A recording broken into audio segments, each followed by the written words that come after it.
En esta ocasión les quiero hablar del director como crítico de arte. Quiero empezar señalando una semejanza entre el buen director y el buen crítico de arte. Este punto de afinidad es que ambos deben de ser especialmente autocríticos. Un buen crítico de arte, antes que criticar a sus colegas, debería de criticarse a sí mismo. Y también un buen director de empresa, antes de criticar a sus colaboradores, tendría que ser autocrítico. Dice Jim Collins que es muy importante para el director, ante los fracasos o los descalabros, verse al espejo y en este espejo examinar qué es lo que hay que examinar, qué es lo que hay que mejorar, qué es lo que hay que corregir. Y también dice Jim Collins que es importante para el director tener una ventana y ver a través de la ventana para saber atribuir y para saber reconocer a las personas y a los talentos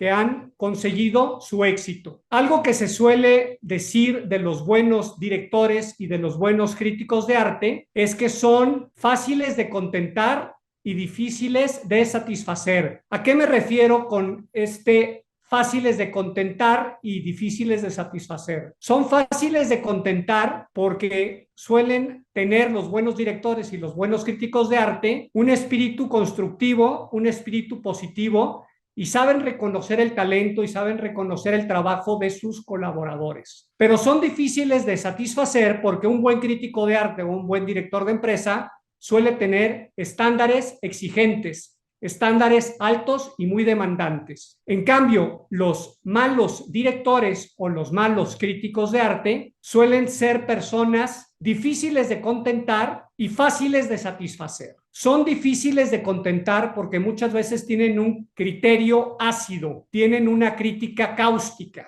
y muchas veces se regodean en el fracaso o en los errores de los demás. Y son fáciles de satisfacer porque al no ser buenos directores o no ser buenos críticos de arte, no tienen un pensamiento auténtico, no tienen un pensamiento genuino, original, y se terminan satisfaciendo con clichés, se terminan satisfaciendo con frases hechas o satisfaciendo con estereotipos. Otro punto de afinidad entre los buenos directores y los buenos críticos de arte es que suelen ser personas creativas. Es interesante ver que el reverso de la creación suele ser la apreciación. Y la gente que es creativa sabe apreciar nuevamente el talento y el trabajo de sus colegas y de sus colaboradores. Este apreciar la creación lleva a los buenos críticos y al buen director a ser gente agradecida. El ser gente agradecida y el ser personas que aprecian ayuda al buen director y al buen crítico de arte a ser dadores de luz y ayuda a que ambos hagan la verdad tangible. Esto se consigue en buena medida por medio de la empatía. Muy importante la empatía para el crítico de arte y para el director general. En una de sus últimas ediciones, la revista de la Sloan Business School, la revista de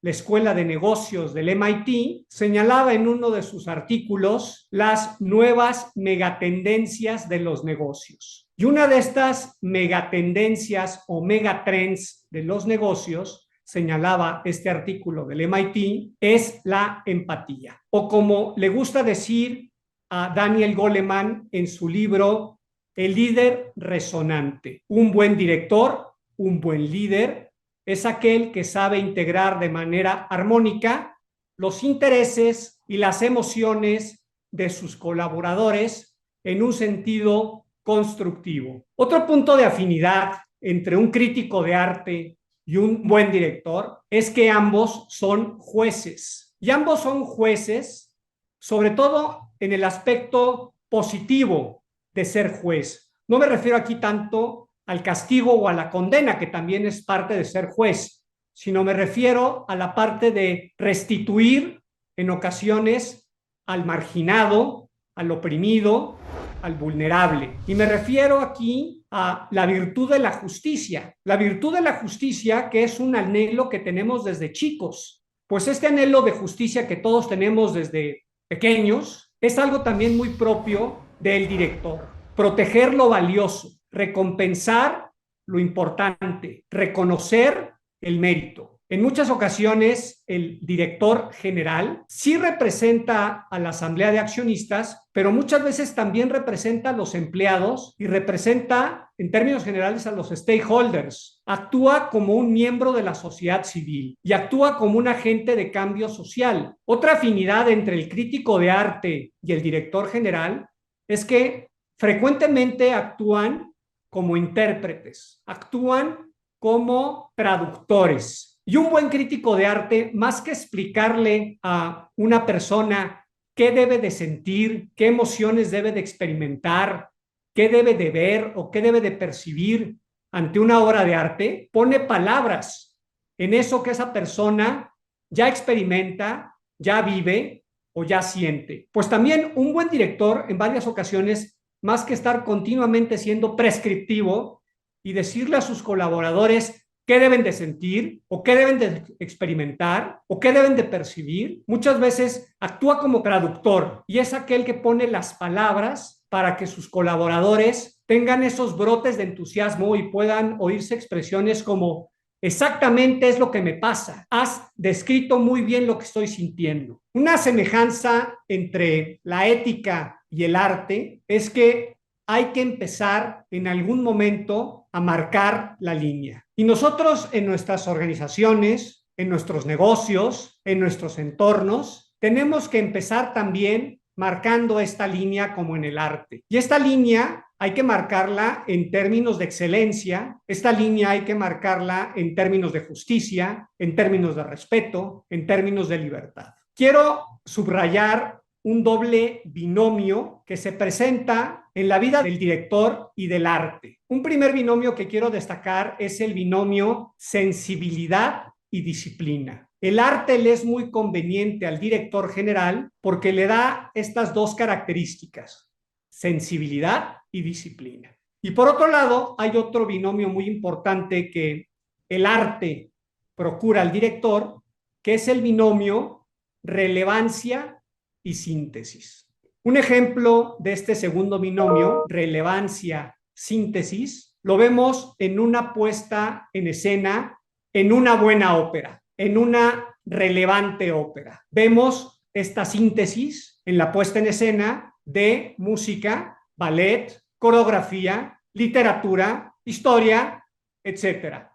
Pues también un buen director tiene que tener esta capacidad de síntesis para en una puesta en escena hablarle a su director de operaciones, hablarle al de producción, hablarle al de finanzas, hablarle a su director de marketing, hablarle a su gente de recursos humanos y saber inspirar, saber energetizar. Quiero concluir mi intervención con una idea de Goya, un comentario que Goya hacía a los cuadros de Velázquez. Decía Goya que muchas veces Velázquez no terminaba de redondear a sus personajes.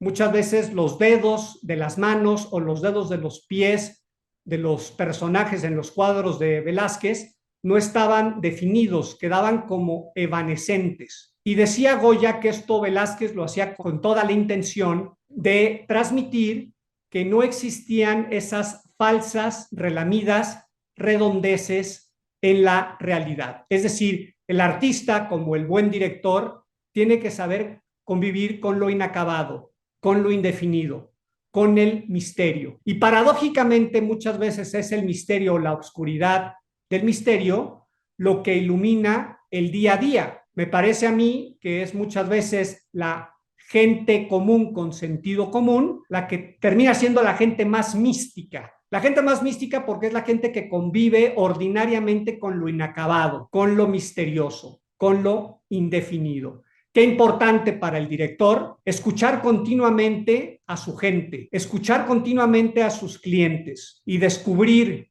en lo inacabado y descubrir en lo misterioso lo fascinante del día a día. Un último comentario que haría es tener en cuenta la siguiente terna: misterio, fascinación y admiración. El director general, el artista, tiene que saber también utilizar este misterio este furor, la palabra furor en latín viene de furtum, que es robar, captar la atención, y este asombro. Las instituciones, las obras, las causas que nos roban la atención, que nos pescan la cabeza y el entusiasmo, son estas instituciones o son estas causas que causan admiración, que causan fascinación. IPADE. The World Calls.